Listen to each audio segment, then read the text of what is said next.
Good morning all student. कक्षा 8 subject science lesson number 5 कोयला एवं पेट्रोलियम में हमने अब तक की वीडियो में एलपीजी गैस क्या होती है, प्राकृतिक गैस क्या है, पेट्रोलियम के विभिन्न संघटक व उनके उपयोगों के बारे में पढ़ा था। मतलब पेट्रोलियम को प्राप्त करने के लिए हम प्रवाजी आसवन विधि क्या काम में लेते हैं। तो पेट्रोलियम का जो शोधन होता है वह प्रवाजी आसवन विधि द्वारा उसको शुद्ध कर लिया जाता है। तो पेट्रोलियम के शोधन में वह पेट्रोलियम से शोधन करते समय कौन कौन से संघटक होते हैं जिससे हमें पेट्रोल प्राप्त होता है। जैसे कि द्रव के रूप में पेट्रोलियम गैस प्राप्त होती है, पेट्रोल प्राप्त होता है, मिट्टी का तेल, डीजल, स्नेहक तेल, पैराफिन, मोम, विटामिन आदि जो पदार्थ हमें प्राप्त होते हैं उनके हमने उपयोग पढ़े। ठीक, अब है आपका टॉपिक है आपकी वीडियो में पीसीआरए क्या है। ठीक, तो कक्षा 8 की में आपके लेसन नंबर 5 में टॉपिक है पीसीआरए क्या है और पीसीआरए हमें ईंधन की बचत की सलाह क्यों देता है। मतलब ईंधन की बचत की सलाह या संघर्ष की सलाह क्या होता है। तो पहली बात तो पीसीआरए जो है, पीसीआरए का पूरा नाम क्या है। ठीक, तो पीसीआरए के पी से क्या बना गया, पेट्रोल। तो पेट्रोलियम, पी से क्या बना, पेट्रोलियम। तो पेट्रोलियम हिंदी में बोलते हैं पेट्रोलियम अनुसंधान संरक्षण समिति, पेट्रोलियम अनुसंधान संरक्षण समिति। पीसीआरए का पूरा नाम क्या है कि पेट्रोलियम अनुसंधान संरक्षण समिति इसको कहते हैं, समिति या संगठन। पी से क्या बन गया, पेट्रोलियम। सी से कंजर्वेशन, आर से रिसर्च समिति एसोसिएशन। ठीक, तो पेट्रोलियम कंजर्वेशन रिसर्च एसोसिएशन, तो पेट्रोलियम अनुसंधान संरक्षण समिति को इसके नाम से जाना जाता है। और जो ये पेट्रोलियम अनुसंधान संरक्षण समिति जो होती है, यह समिति हमें पेट्रोल और डीजल को बचाने की क्या सलाह देती है। मुख्य बात तो यही है कि हमें ये ईंधन कौन सा अपन का, पेट्रोल और क्या है, डीजल है। तो यह ईंधन हमें पेट्रोल व डीजल बचाने की सलाह देती है, पेट्रोल व ईंधन बचाने की सलाह देती है। ठीक, सलाह देती है, ईंधन बचाने की हमें सलाह देती है। अब कौन कौन सी सलाह देती है वो देखो। पहली सलाह यही है कि गाड़ी जो होती है, गाड़ी को एक स्पीड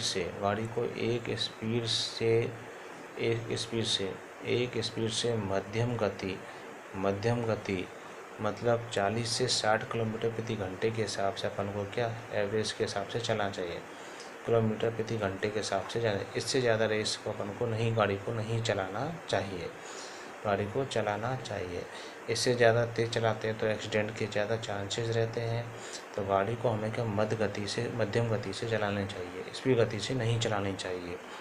और दूसरा है, सलाह ये देती है कि यातायात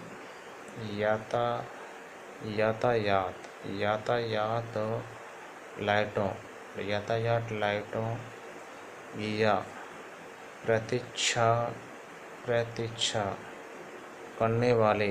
प्रतीक्षा करने वाले स्थानों पर, मतलब यातायात लाइटों या प्रतीक्षा करने वाले लाइटों पर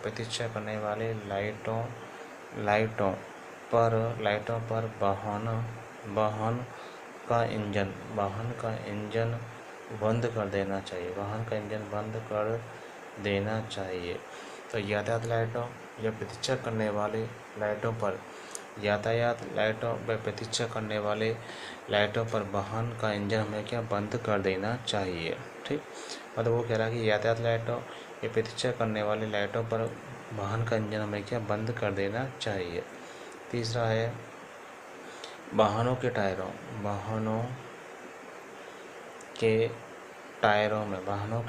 में हवा का दबाव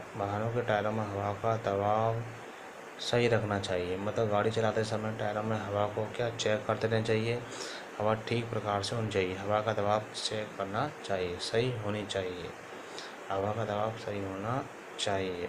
ठीक, चौथा है कि वाहनों का रख रखाव वाहनों का रखरखाव नियमित रूप से करना चाहिए। वाहनों का रखरखाव नियमित रूप से करना चाहिए। वाहनों का रखरखाव क्या नियमित रूप से करना चाहिए। हमें वाहनों का रखरखाव क्या नियमित रूप से क्या करना चाहिए। तो वाहनों का रखरखाव नियमित रूप से करेंगे तो वाहन क्या अच्छी प्रकार से लंबे टाइम तक चलेंगे। तो पीसीआर हमें ईंधन की बचत की वाहन पीसीआर जो होता है वह पेट्रोल व डीजल को बचाने की क्या सलाह देता है। गाड़ी को एक स्पीड से क्या मध्यम गति से चलाना चाहिए। यातायात की लाइटों पर प्रतीक्षा करने वाले स्थानों पर क्या हमें इंजन को बंद कर देना चाहिए। वाहनों के टायरों में हवा का दबाव देखना चाहिए और वाहनों को रखरखाव में उचित प्रकार से करना चाहिए। तो इस प्रकार पेट्रोल निर्माण के क्या प्रक्रम में पीसीआर हमें क्या सलाह देती है। प्रश्न है आपका कि सीएनजी और एलपीजी का ईंधन के रूप में उपयोग करने से क्या क्या लाभ है। ठीक, तो सीएनजी और एलपीजी के ईंधन करने से हमें कई मुख्य क्या लाभ होते हैं। तो सीएनजी व एलपीजी के प्रयोग करने से ईंधन के प्रयोग करने से हमें क्या क्या लाभ है। तो सीएनजी एलपीजी के लाभ दोनों पढ़ते हैं अपन। सीएनजी एलपीजी के लाभ दोनों मिश्रण लाभ हैं। पहला लाभ ये है, ये वायु प्रदूषण नहीं करते। पहला लाभ ये है कि ये दोनों क्या है, वायु प्रदूषण नहीं करते। सीएनजी और एलपीजी वायु प्रदूषण नहीं करते हैं। ठीक, दूसरा है इनका लगभग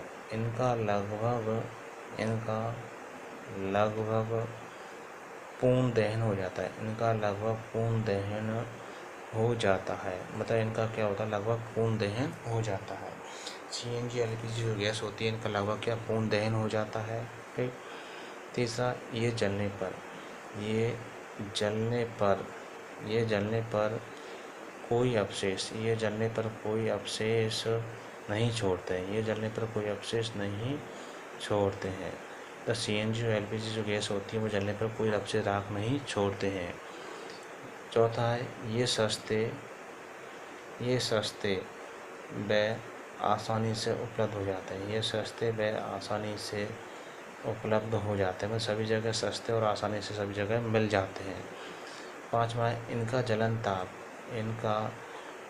ताप क्या होता है, कम होता है। कम ताप पर ये जल्दी से जल जाते हैं, उनका पूर्ण दहन हो जाता है। ज्वलन ताप कम होता है। छठा है इनका संग्रह आसानी से कहीं से भी इसको प्राप्त किया जा सकता है। इनका संग्रह क्या आसानी से, और ये परिवहन के योग्य भी होते हैं। ये उधर उधर इसको ले जाया जा सकता है, परिवहन के योग्य भी होते हैं। इन्हें कारखानों तथा घरों से सीधा जलाया जा सकता है। इन्हें जो एलपीजी व सीएनजी जो ईंधन होते हैं इन्हें कारखानों तथा घरों में सीधा जलाया जाता है। आठवां इनकी आपूर्ति लाइनों के माध्यम से की जाती है। इनकी आपूर्ति लाइनों के माध्यम से, जो लाइन होती है उनके माध्यम से की जाती है। तो सीएनजी व एलपीजी गैस के दोनों ही लाभ हैं, दोनों प्रकार से लाभ हैं। तो ये वायु प्रदूषण नहीं करती। पहली बात तो है कि सीएनजी गैस और एलपीजी गैस वायु प्रदूषण नहीं करती है। इनका लगभग क्या हो जाता है, पूर्ण दहन हो जाता है। जलने पर ये कोई अवशेष राख नहीं छोड़ते हैं। ये सस्ते और आसानी से क्या उपलब्ध हो जाते हैं। इनका जलन ताप कम होता है। अगला है इनका संग्रह आसानी से किया जा सकता है, मतलब आसानी से उनको इकट्ठा किया जा सकता है और इनके साधनों को परिवहन के माध्यम से कहीं भी ले जाया सकता है, इधर उधर ले जाया जा सकता है। इन्हें कारखानों में, घरों में क्या आसानी से सीधा क्या जलाया जा सकता है और जो इनकी आपूर्ति होती है वह लाइनों के माध्यम से क्या की जाती है। तो ये सीएनजी व एलपीजी गैस के क्या मुख्य क्या हुए लाभ हुए। अब है इसकी अगला प्रश्न है जीवाश्म ईंधन समाप्त होने वाले प्राकृतिक संसाधन हैं क्यों। अपन को समझाना है कि जीवाश्म जो ईंधन होता है, जीवाश्म ईंधन जो होते हैं वह समाप्त होने वाले जीवाश्म ईंधन समाप्त होने वाले प्राकृतिक संसाधन होते हैं क्यों। वो प्रश्न यही है कि जो जीवाश्म ईंधन होते हैं वे प्राकृतिक संसाधन हैं, मतलब जीवाश्म ईंधन जो समाप्त होने वाले हैं वे प्राकृतिक संसाधन क्यों हैं।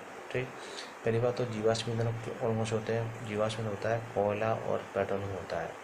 जीवाश्म ईंधन कौन कौन से हैं, दो, कोयला व पेट्रोलियम। ठीक, अब जो जीवाश्म होते हैं, जो जीवाश्म ईंधन होते हैं, जीवाश्म ईंधन सजीवों के, जीवाश्म ईंधन सजीवों के मृत अवशेष से बनते हैं। पहली बात तो जो जीवाश्म ईंधन है वो मृत अवशेष से क्या बनते हैं, सजीवों के मृत अवशेष से अपघटन से क्या मरते हैं। और इन्हें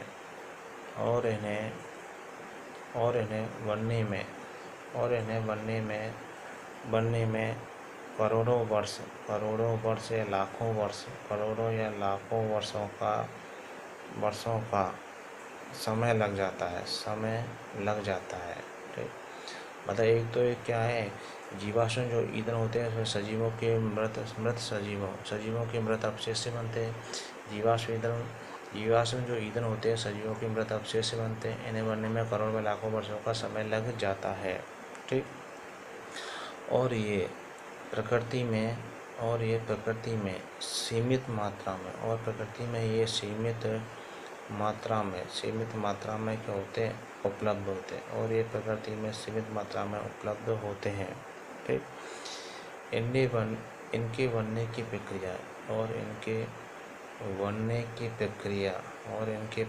प्रक्रिया धीमी होती है। इनके बनने की प्रक्रिया धीमी क्यों होती है कि लाखों करोड़ वर्षों का समय लग जाता है। जबकि वर्तमान में इनका उपयोग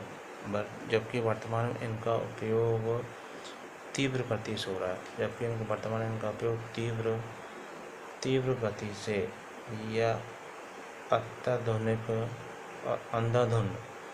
या अंधाधुंध तरीके से इनका उपयोग किया जा रहा है।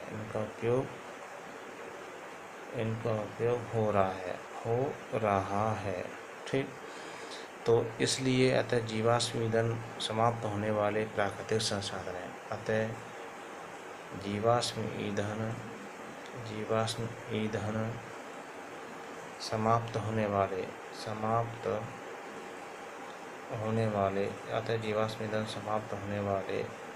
प्राकृतिक संसाधन हैं। अतः जीवाश्म ईंधन क्या समाप्त होने वाले प्राकृतिक संसाधन हैं। तो बात यही है कि जीवाश्म ईंधन समाप्त होने वाले प्राकृतिक संसाधन क्यों हैं, क्योंकि जो जीवाश्म ईंधन जो होता है वह सजीवों के मृत अवशेषों से बनता है। जीवाश्म ईंधन का सजीवों के मृत अवशेषों से बनता है। ठीक, और इन्हें बनने में लाखों वर्षों का क्या लग जाता है, समय लग जाता है। जीवाश्म ईंधनों को लाखों वर्षों का क्या समय लग जाता है। और ये प्रकृति में सीमित मात्रा में क्या होते हैं, उपलब्ध होते हैं। और ये प्रकृति में सीमित मात्रा में उपलब्ध होते हैं और उनकी बनने की प्रक्रिया धीमी होती है। जबकि वर्तमान में इनका उपयोग अत्याधुनिक तरीके से, अंधाधुंध तरीके से या विवेकपूर्ण तरीके से नहीं होता है, न्यायोचित संगत नहीं होता है, फिजूल खर्च ज़्यादा है। इसलिए यह तो जीवाश्म ईंधन क्या समाप्त होने वाले क्या संसाधन इनको माना गया है। अब प्रश्न है एलपीजी गैस क्या है। एलपीजी जो गैस है, एलपीजी गैस को बोलते हैं लिक्विड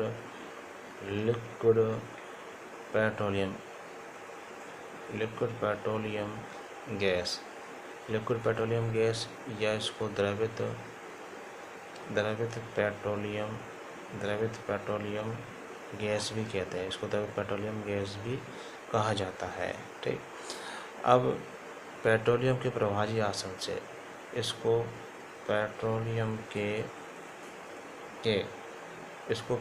के प्रभावी आसवन विधि से इसको प्राप्त किया जाता है।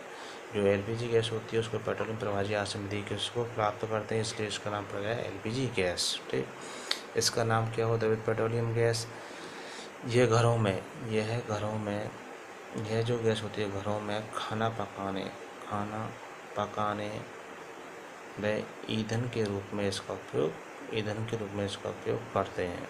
ठीक, अब सीएनजी जो गैस होती है, सीएनजी गैस का मुख्य घटक होता है मेथेन होता है CH4। सीएनजी घटक का मुख्य घटक क्या होता है? मेथेन होता है, CH4 होता है।